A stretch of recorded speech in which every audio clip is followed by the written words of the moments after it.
हेबा जो एक अंधी लड़की थी, वो हजरत गौ से आजम से किस तरह मोहब्बत करती थी। वो 11वीं शरीफ का झूठा खाना क्यों खाती थी, उसका सिला उसको क्या मिला। दो जालिम आदमी झेबा को मारना क्यों चाहते थे। झेबा को हजरत गौ से आजम का दीदार कैसे हुआ। गौ से आजम दूसरों को क्यों नहीं दिखे। आइए ये सच्चे और नूरानी वाकया में जानते हैं। वीडियो पूरा जरूर देखें, आपका ईमान ताजा हो जाएगा। अल्लाह से यही दुआ है कि जो भी ये वाकया सच्चे अकीदे से देख रहे हैं, अल्लाह उनकी मुरादें गौ से आजम के सदके में पूरी करे, आमीन।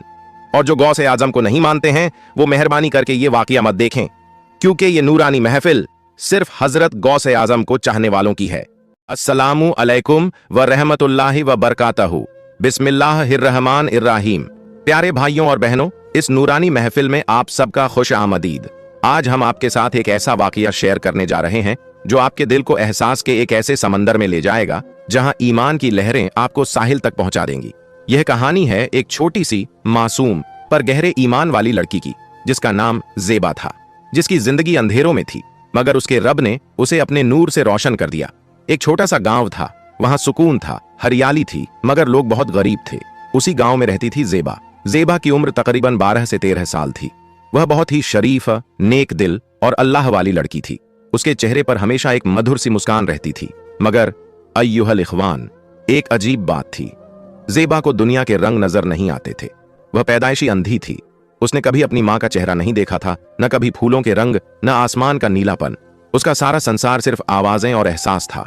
उसके साथ रहती थी उसकी बुजुर्ग बीमार माँ, जिनका नाम जाकिरा था। उनकी जिंदगी बहुत तकलीफ में गुजर रही थी। ज़ेबा कोई काम नहीं कर सकती थी और माँ की तबीयत भी हमेशा खराब रहती थी। मगर इन सब के बावजूद उनका ईमान वो तिलिस्म था जो हमेशा बुलंद रहता था।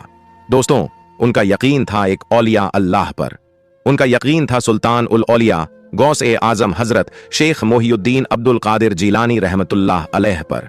वे मानते थे कि हजरत गौस-ए आजम रहमतुल्लाह अलैह अपने मुरीदों पर हर वक्त पर्दे के पीछे से निगरान रहते हैं।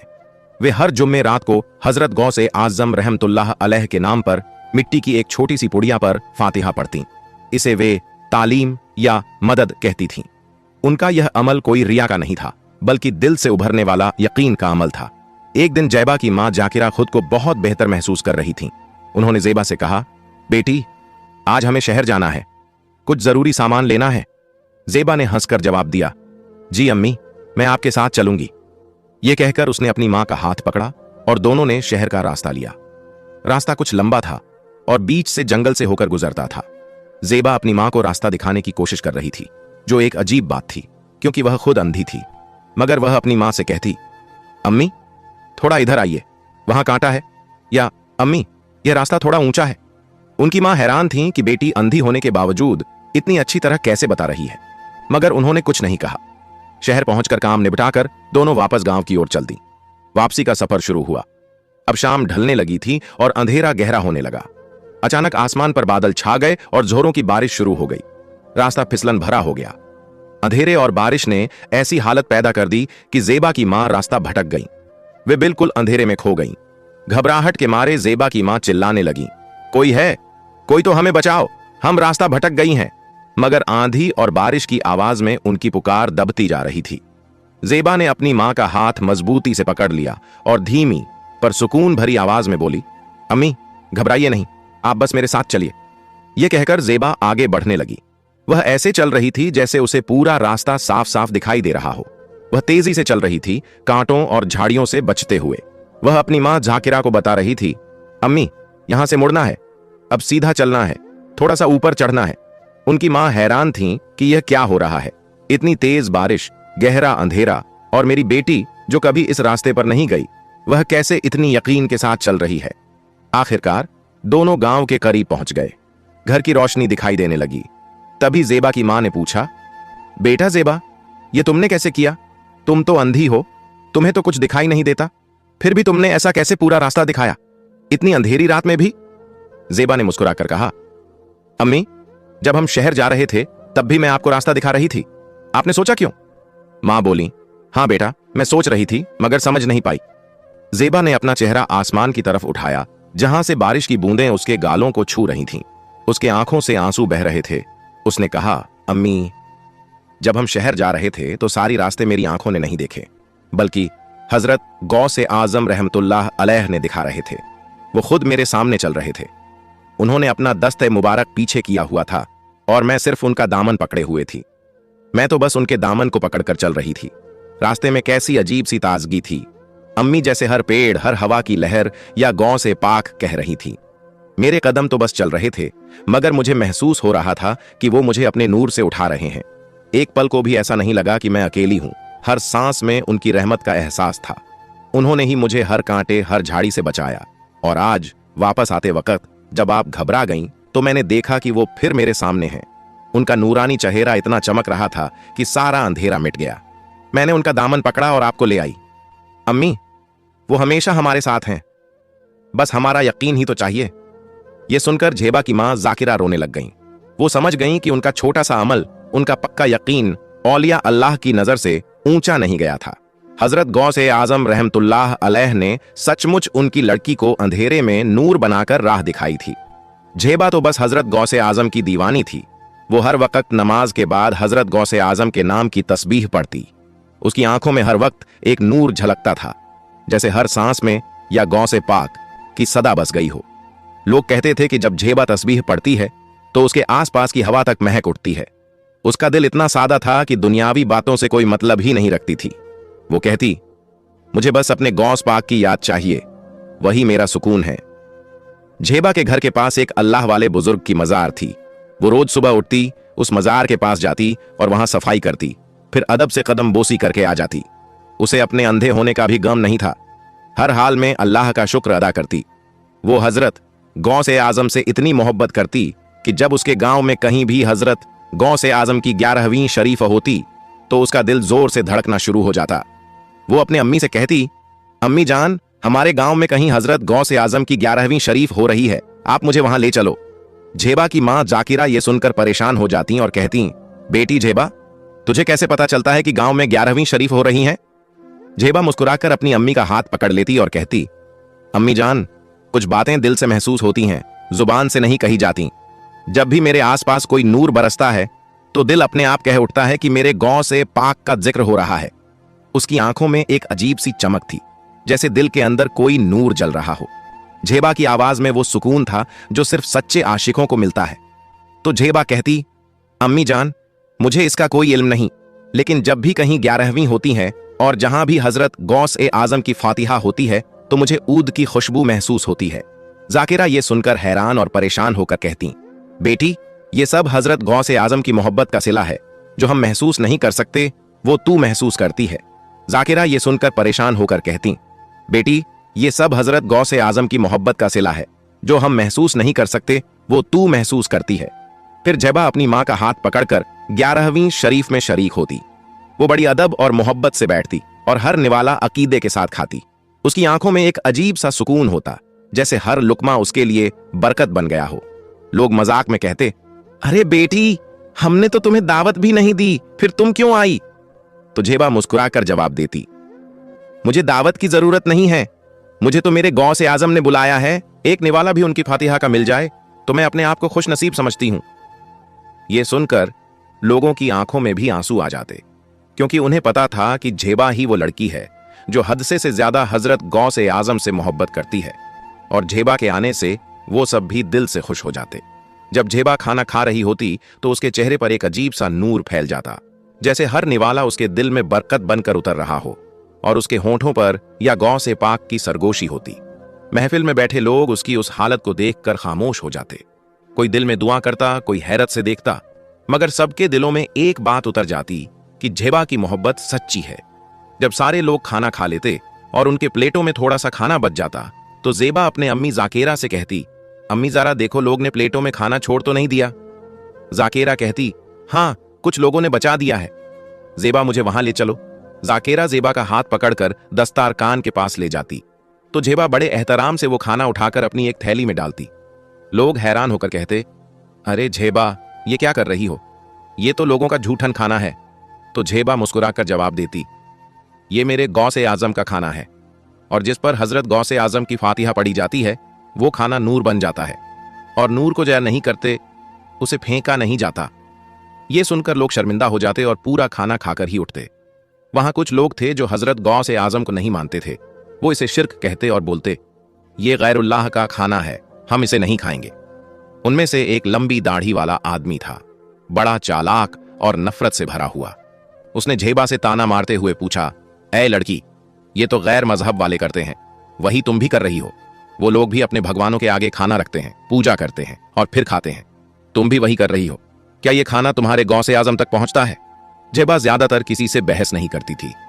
वो हमेशा अदब और सुकून से बात करने वाली थी। लेकिन जब बात हजरत गौसे आजम की आई तो वो अब चुप नहीं रह सकी। उसकी आंखों में नूर की एक तेज लहर सी दौड़ गई, जैसे दिल के अंदर से कोई आवाज कह रही हो, अब बोल झेबा, ये तेरे महबूब की इज्जत का वक्त है।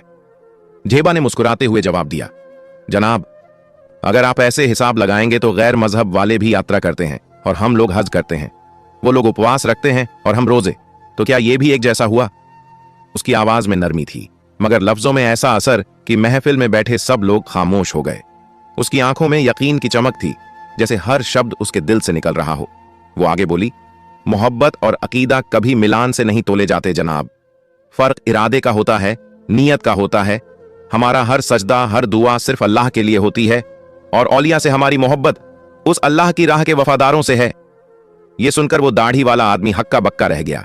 उसकी जुबान जैसे थम सी गई। झेबा ने आगे कहा, और रही फातिहा की बात, तो बताइए फातिहा में हम क्या पढ़ते हैं? उसने बड़ी खुशू और एहतराम से तिलावत शुरू की। बिस्मिल्लाहिर्रहमान इर्रहीम अल्हम्दुलिल्लाहि रब्बिल आलमीन अर्रहमानिर रहीम मालिकी यौमिद्दीन इय्याका नअबुदु व इय्याका नस्तईन इहदिनस सिरातल मुस्तकीम सिरातल लजीना अनअमता अलैहिम गैरिल मगदूबी अलैहिम वलद्दाल्लीन आमीन। तर्जुमा, अल्लाह के नाम से शुरू करती हूँ जो निहायत मेहरबान और रहम करने वाला है। सब तारीफ अल्लाह के लिए है जो तमाम जहानों का रब है, जो बड़ा मेहरबान निहायत रहम वाला है, जो रोज़े जज़ा कयामत के दिन का मालिक है। परवरदिगार, हम सिर्फ तेरी ही इबादत करते हैं और सिर्फ तुझी से मदद मांगते हैं। हमें सीधा रास्ता दिखा, उन लोगों का रास्ता जिन पर तूने अपना फजल और रहमत नाजिल फरमाई, ना कि उनका रास्ता जिन पर तेरा गुस्सा हुआ और ना ही उनका जो भटक गए। आमीन। तो ये गैरुल्लाह कैसे हो गया? उस दाढ़ी वाले ने कहा, तो क्या ये पढ़ने से तुम्हारा खाना तुम्हारे गौस ए आजम तक पहुंच जाएगा? झेबा ने हल्की सी मुस्कान के साथ सर झुकाया। उसकी आंखों में एक सुकून था, जैसे उसके दिल को पूरा यकीन हो। उसने नरमी से कहा, तुम बकरी ईद के दिन बकरे को हलाल करते हो ना? दाढ़ी वाले ने फख्र से कहा, हाँ अल्हम्दुलिल्लाह। झेबा ने प्यार और यकीन भरे लहजे में आगे कहा, तो क्या वो बकरे का गोश्त अल्लाह तक पहुंचता है? दाढ़ी वाले ने जवाब दिया, नहीं, उसका सवाब अल्लाह तक पहुंचता है। झेबा की आवाज में अब एक नूर भरा जोश आ गया। उसने कहा, बस यही तो बात है जनाब, हमारा मकसद भी वही है। हम जो फातिहा पढ़ते हैं वो गौस ए आजम की रूह पाक को सवाब पहुंचाने के लिए होती है। ये खाना जमीन पर रहता है मगर उसका सवाब आसमानों तक चला जाता है। फर्क बस नीयत का है। हमारा अमल मोहब्बत से है और मोहब्बत में कोई गैर नहीं होता। इस पर झेबा ने नूर भरी मुस्कान के साथ फरमाया, हम भी ये फातिहा हजरत गौस ए पाक रहमतुल्लाह अलैह के नाम पर पढ़ते हैं। उन तक ये खाना नहीं पहुंचता, बल्कि इसका सवाब अल्लाह ताला उनके रूह पाक तक पहुंचाता है, जिससे उनके दर्जात बुलंद होते हैं। ये सुनते ही वहां मौजूद लोग कहने लगे, सुभान अल्लाह, हक है, हक है। उस दाढ़ी वाले को बहुत गुस्सा आया। फिर झेबा ने कहा, परसों आपके बेटे की शादी थी, आपने मेहमानों को खिलाने के लिए बकरे को अल्लाह का नाम पढ़कर जबह किया। उस दाढ़ी वाले आदमी ने कहा, सिर्फ अल्लाह का नाम लेकर जबह किया यानी काटा। झेबा ने कहा, अल्लाह का नाम लेकर जबह किया, लेकिन आपकी नीयत यह थी कि इसका गोश्त मेहमानों को खिलाया जाए, सही है? उस आदमी ने कहा, हाँ। झेबा ने कहा, तो हम भी बिस्मिल्लाहि अल्लाहु अकबर कहकर ही बकरे को जबह करते हैं। बस हमारी भी नीयत यही होती है कि इसका सवाब अल्लाह ताला हजरत शेख अब्दुल कादिर जिलानी रहमतुल्लाह अलैह की रूह ए पाक तक पहुंचे। तुम अपने मेहमानों को खुश करने के लिए अल्लाह के नाम से बकरा जबह करके मेहमानों की दावत करते हो। झेबा ने नरम लहजे में कहा, देखो, बात सिर्फ जबह करने की नहीं बल्कि नीयत की होती है। तुम अपने मेहमानों को खाना खिलाकर उनका दिल जीतते हो और हम अपने औलिया की याद में वही काम करते हैं। फर्क बस इतना है कि तुम्हारी खुशी दुनिया वालों के लिए है और हमारी खुशी उस रूहानी मेहमान के लिए जिसने हमें अल्लाह की पहचान कराई। तो क्या हम अपने हजरत गौस ए आजम रहमतुल्लाह अलैह को खुश करने के लिए अल्लाह के नाम से बकरा जबह नहीं कर सकते? वो तो अल्लाह के वली हैं जो खुद को मिटाकर अल्लाह में फना हो गए हैं। ये सुनकर उस दाढ़ी वाले ने एक चाल चली। उसने कहा, अच्छा, इस बकरे को गौसे आजम की 11वीं शरीफ में अल्लाह के नाम से ज़बह किया गया और इस पर फातिहा भी पढ़ी गई है ना, तो फिर इस बकरे की हड्डियों को कूड़े में क्यों फेंक देते हो? इन्हें भी खाना चाहिए ना, वरना ये तो बेअदबी हो जाएगी। जेबा हल्का सा मुस्कुराई और बोली, वाह क्या बात कही तुमने।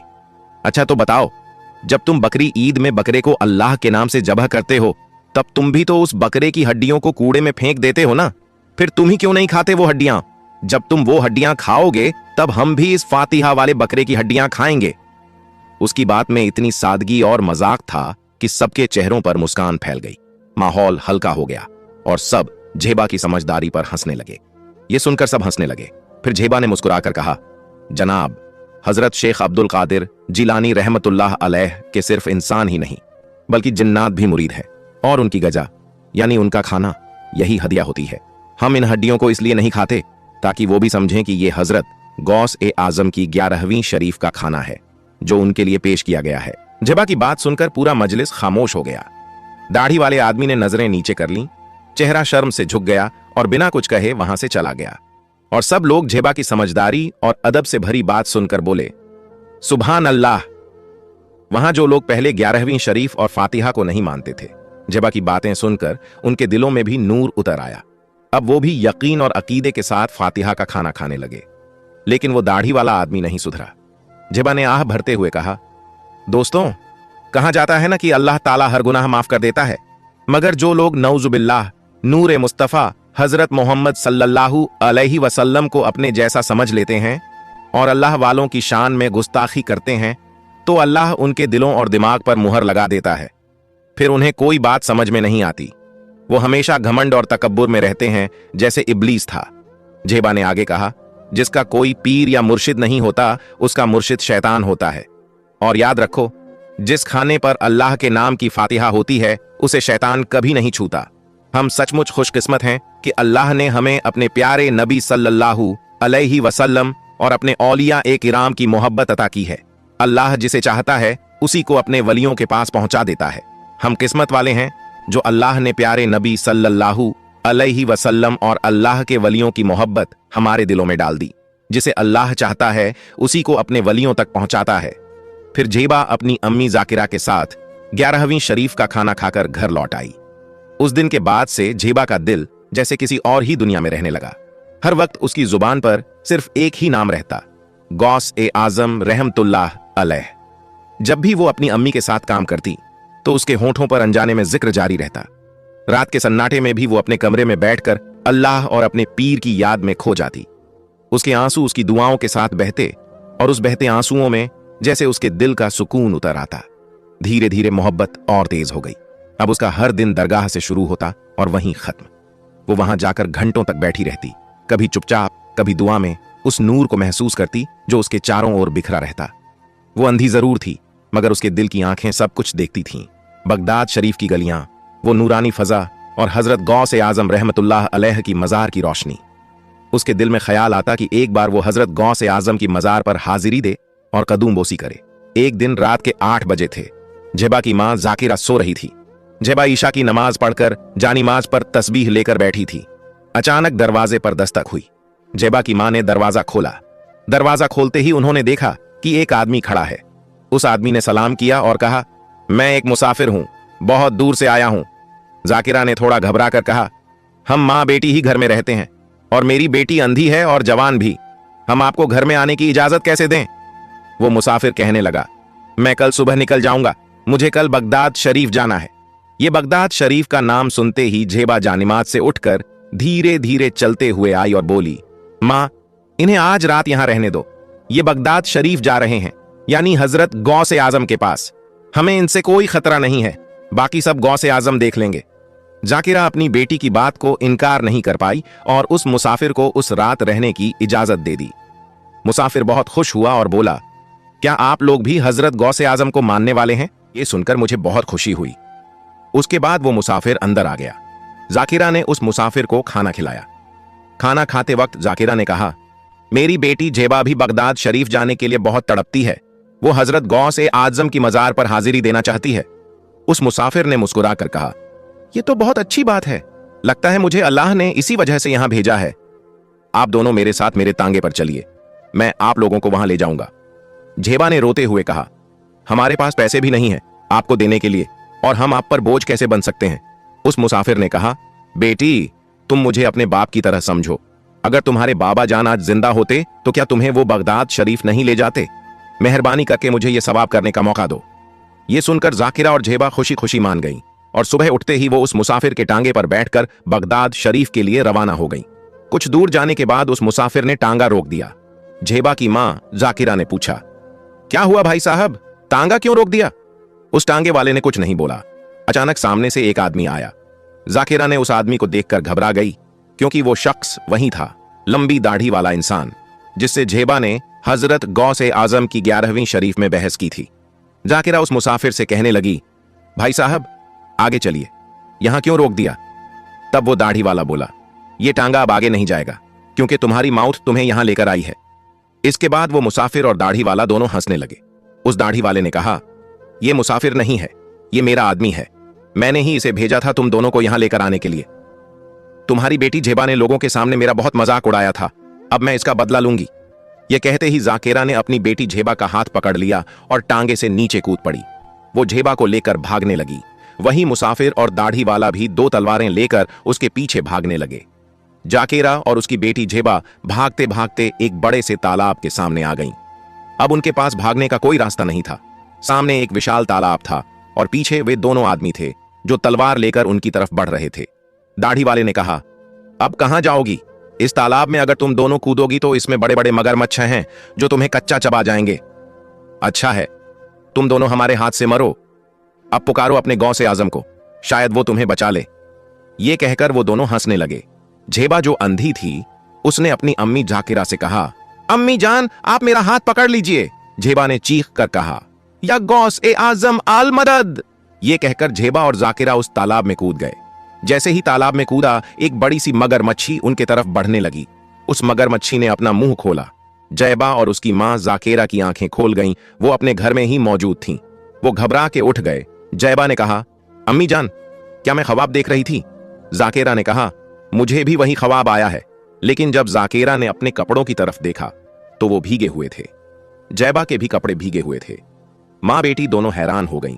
वो लोग कुछ समझ पाती तभी दरवाजे पर फिर दस्तक हुई। जकेरा डरते हुए उठी और दरवाजा खोला। जैसे ही दरवाजा खोला, उनके सामने वही लोग खड़े थे जिनके पास झेबा और जकेरा 11वीं शरीफ का खाना खाने गई थीं। उन लोगों ने कहा, हम लोग कुछ लोगों को बगदाद शरीफ ले जा रहे हैं। उसमें हमने तुम्हारा और तुम्हारी बेटी का भी साथ ले जाने का इरादा किया है। जब हमने हजरत गौसे आजम की मोहब्बत झेबा के दिल में देखी, तभी हमने सोच लिया कि झेबा को भी अपने साथ बगदाद शरीफ लेकर जाएंगे। मां बेटी यह सुनकर बहुत खुश हुईं। जकीरा और झेबा सब कुछ भूलकर उनके साथ चलने के लिए तैयार हो गईं। फिर वो सब लोग सफर के लिए रवाना हो गए। कुछ दूर जाने के बाद रास्ते में सबने देखा कि वहां कुछ भीड़ जमा है। वहां सब बैलगाड़ियां रुक गईं, जिनमें जाकिरा और जैबा बैठी हुई थीं। जब बैलगाड़ी में से सब लोग उतरे तो उनके साथ जैबा और जाकिरा भी उतर गईं, यह देखने के लिए कि वहां इतनी भीड़ क्यों जमा है। जब जैबा की अम्मी जाकिरा ने उस जगह को देखा तो वह हैरान रह गईं। वह जगह वही थी जो जैबा और जकेरा ने ख्वाब में देखी थी। वही बड़ा तालाब, वही जगह।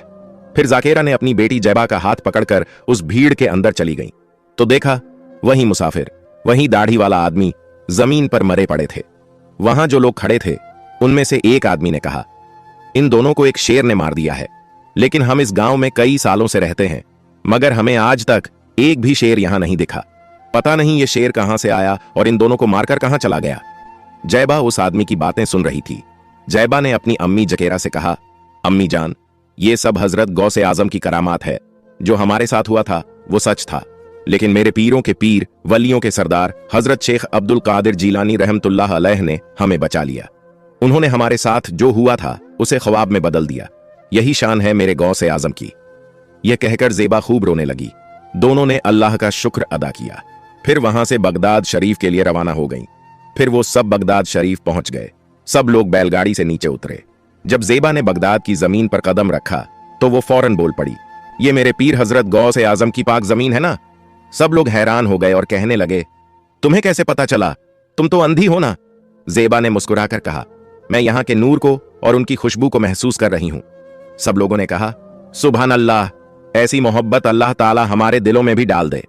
उसके बाद सब लोग मिलकर हजरत गौसे आजम की दरगाह में गए।